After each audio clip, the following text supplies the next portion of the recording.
और वो एहतजाज की कॉल और तहरीक का आगाज़ ज़िला रहीम यार खान से शुरू होने जा रहा है। कल इंशाअल्लाह बहुत बड़ा ऐलान होगा और लोग कहेंगे पाकिस्तान को बचाना है, इमरान खान को लाना है।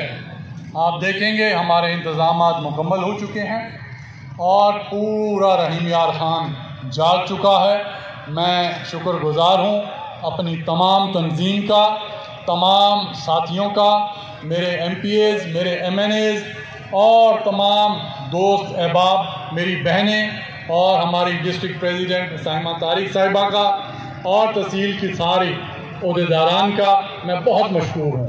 आप देखेंगे पाकिस्तान की तारीख का बहुत बड़ा जलसा होगा तहरीक इंसाफ का और इमरान खान साहब आपसे मुखातिब होंगे। बहुत शुक्रिया।